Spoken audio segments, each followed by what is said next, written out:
Hello everyone, this is Tactical Lich here and welcome to another tutorial Warhammer 2 online multiplayer replay. Today, thanks to Curio sending in this battle, we have Grimgor Ironhide standing proudly on the battlefield, a heavily armored beast in melee, truly the best of all orcs.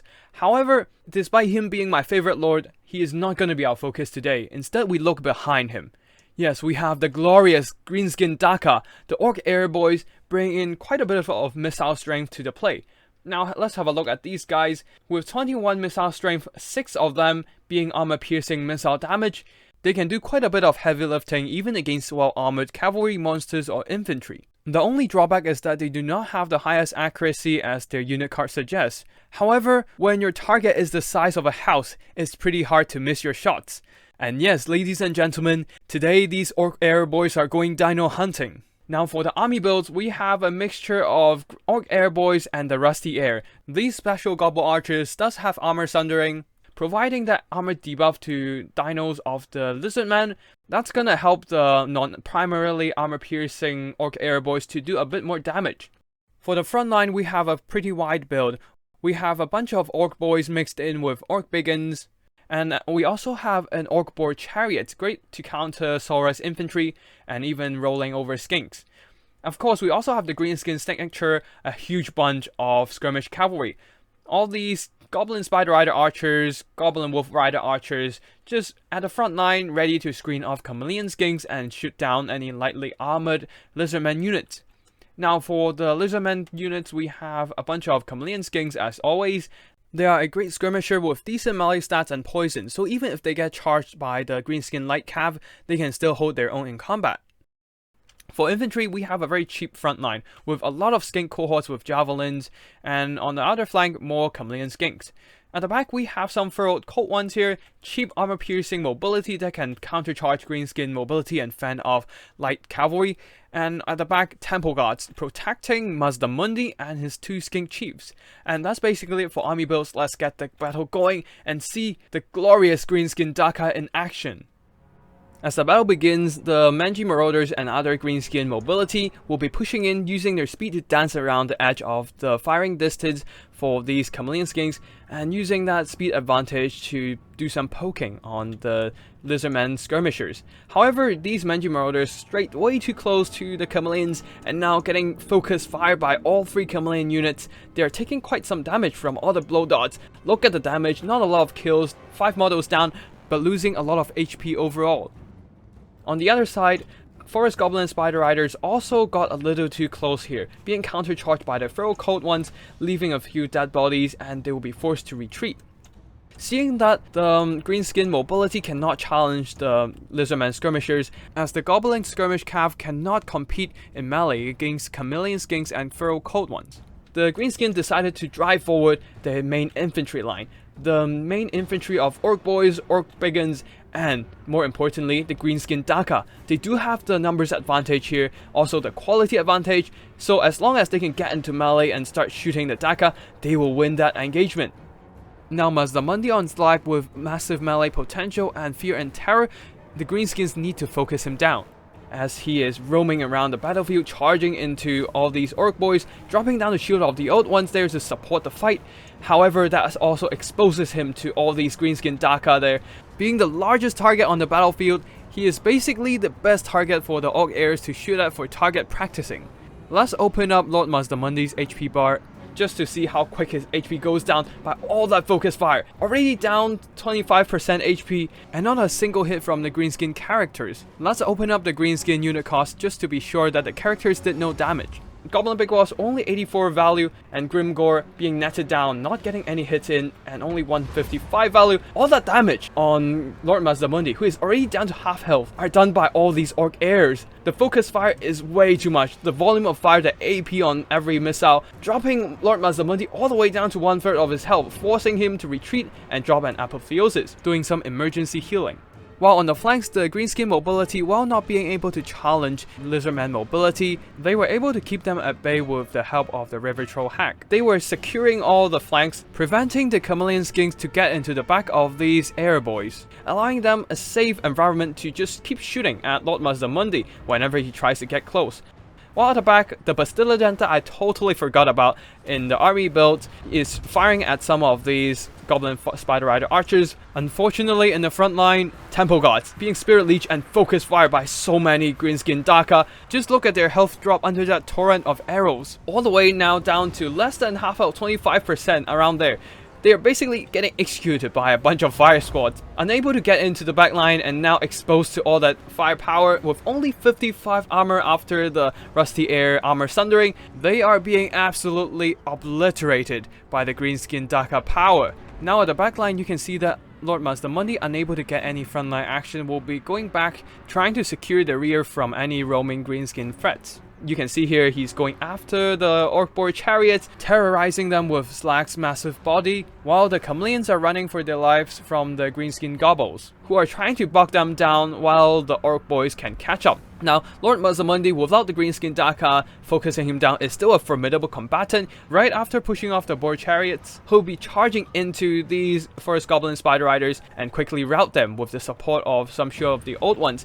But unfortunately for the LZM player right now, they do not have a lot of infantry left. All the skink cohorts with Javis are routed. All that's left are some very tattered skink cohorts that came back, chameleon skinks who are now trying to focus down all these green skin mobility, the skink chief who are slowly chipping away the health of some of the key units of the Greenskins. Unfortunately, the giant river trollhag and Grimgor, who is around here being slow foot character and whatnot, they are still very healthy. They will have a hard time finishing off these characters if Mazdamundi cannot get back into the fight. Which brings us more bad news for the LZM player. Lord Mazdamundi is under the focus fire of so many arrows again.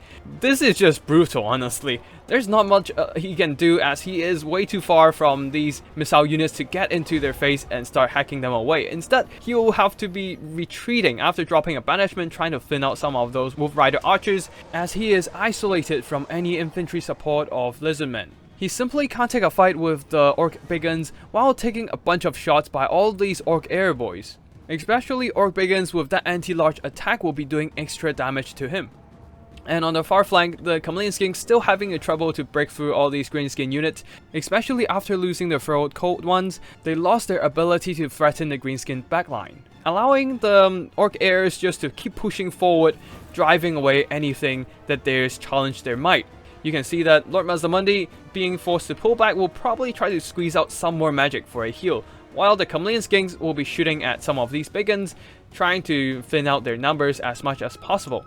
While over here, we have some skink cohorts bogging down the giant river trollhag in combat, while the chameleon skinks grouped together, basically really bunched up, are trying to focus fire at whatever target that the player commands, but I don't really see a lot of good targets for them. The Orc Boy chariots will charge into them and run them down, or at least absorb a lot of ammo with their armor. Over here, the chameleon skinks are simply getting picked apart by all these Arrer Boys. At an overview, there is really not much the Lizardman can do to bring back this fight. Most of their damage dealers are tattered or gone, especially the Bastiladon, who was trying to fire at the mobility of the Greenskins and thin their numbers out, is now finally caught by the Giant River Trollhag as well as Grimgor Ironhide. Every single swing of that great axe is taking away a huge chunk of his HP, and he is having a hard time extracting himself from combat. Of course, the surviving chameleons, who are still very healthy, are trying their best to skirmish down the Greenskins, even routing some Orc Biggins, with the support of the Terror from the Bastiladon. Over here, Death Creepers are running down the Skink Chief, or at least bogging him down in melee combat, while Lord Mazdamundi, getting a little bit too close to the Giant River Trollhag, is taking a Spirit Leech. It is draining the last bit of his health, which he tried so hard to heal up with Apotheosis. He'll probably need to charge down Grimgor and the Giant River Trollhag, as there are no other options for the Lizardman to finish off Grimgor. He is still very healthy, so in a desperate gambit, Lord Mazdamundi charges in, but hit by your Nyx, lowering his melee attack and defense, taking massive damage from the counterpunch of Grimgor. The melee prowess of Grimgor is really no joke. Apotheosis dropped down, trying to keep himself alive, but Grimgor is just way too much. Getting scratched by one of the solar beams of the solar engine, Grimgor gets knocked down, but he stands up again, and another Spirit Leech dropped onto Mazdamundi, draining his remaining health. In a desperate attempt to even the odds in the fight, Mazdamundi drops a Curse of the Midnight Winds trying to lower the stats of Grimgor. But that is too little too late as he goes down to either the Spirit Leech or the meat bag of the River Troll Hag. Now the Greenskin characters will gang up on the remaining Bastiladon, stopping him from shooting the remaining ammo. There are still some chameleon skins surviving the battle, trying to send as many blow dots into the Greenskins as possible. However, they can only do so much here as they are slowly running out of ammo while the Greenskins are pushing in with their characters and units, forcing them to hit army losses. Before we go into the army performances, I would like to say a big thanks for Curio for sending in this replay. Grimgor is amazing indeed, however today, the Greenskin Daka line is what really captured my attention. For viewers who are still watching, thank you for your support. If you enjoyed the content, remember to hit that like and subscribe to get notified every time I upload new videos, including battle replays like this one, wild army builds, or just general tips and strategies for Total War Warhammer 2 online multiplayer. And if you want your battles to showcase on this channel, feel free to drop by my Discord or send me an email with the replay file attached, and I'll be sure to check it out. Now for the army performances, you can see that the Greenskin mobility really didn't do too much here. Their main responsibility was to screen out the chameleon skins today and maybe defeat the feral cold ones, protecting the backline of foot archers. Same goes for the Orc Biggins and the Orc Boys.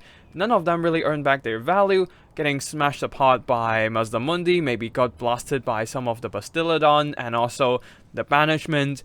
They were unable to catch up with the skirmish of the chameleon skinks, and in the end suffered some pretty heavy losses.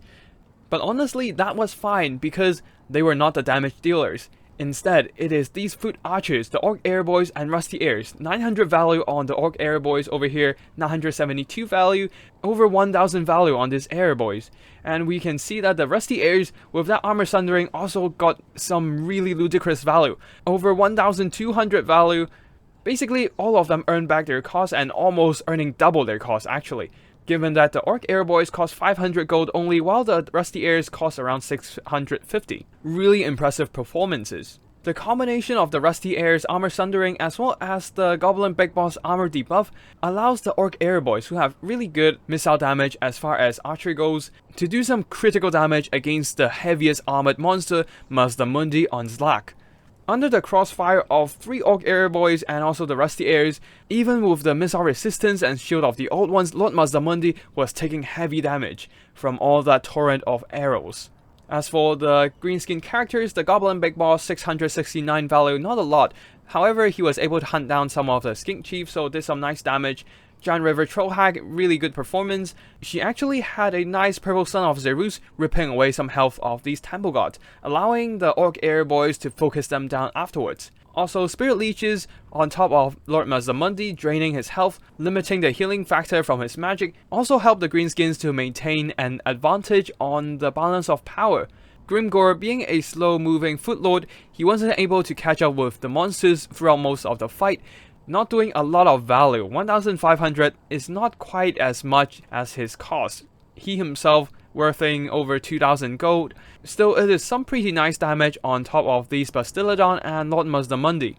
Now for the Lizardmen's army performances, Lord Mazdamundi less than 2000 value. You can see how much the Greenskin Daka limited his performance.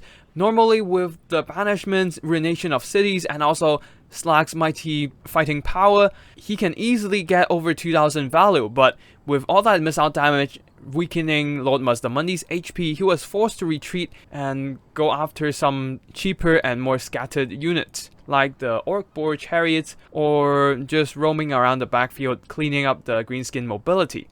Skink Chief mostly there to do some skirmish work, but not a lot of good targets. The River Troll Hack heals up what little damage the Skink Chiefs could do, while the Grimgor Ironhide has some heavy armor to mitigate their damage. Bastiladon with Solar Engine, as always a solid unit, was able to thin out a lot of those Greenskin like Cav. However, that means he did not have the time to focus down the Orc Arrer Boyz and the Rusty Airs, allowing them to freely fire into the expensive Lord Mazdamundi and Slag. As for the Skinks, as expected, they basically crumbled under the Greenskin Wa power, and the Chameleon Skinks, being screened out by the Greenskin Light Cav, wasn't able to get into the backline to shut down the Orc Airs. They did some really good damage considering they only cost 650, also surviving pretty healthily into the late game, but unfortunately, they are not units that can carry the game on their back, so it was not enough to bring back the game for the lizardmen. For cold ones, they tried to get into the backlines of the Greenskins, but was fended off by the Greenskin mobility as well, including the River Trollhack charging forward with that meatbag of hers, smashing into the feral cold ones, routing them with fear and terror. Temple Guards, they are supposed to be brilliant melee combatants, but with a combination of Purple Son of Zerus and also the shower of Greenskin Daka, they are basically static targets executed by a bunch of fire squads. And yeah, that's basically it for today's battle. It is an amazing display of the Greenskin firepower, proving how effective the combination of Arrer Boyz and Rusty Airs can be. It is not the most popular army build on quick battles, but I feel like it is a build with a lot of potential that can bring to the table. So what do you think about Greenskin foot archers? What ideas do you have to make them more effective in battle, and what kind of situation would you bring them? Feel free to leave a comment down below and share us your thoughts. And that's gonna be it for today. Thank you for watching, and I'll see you in the next one. Tactical Lich, signing out.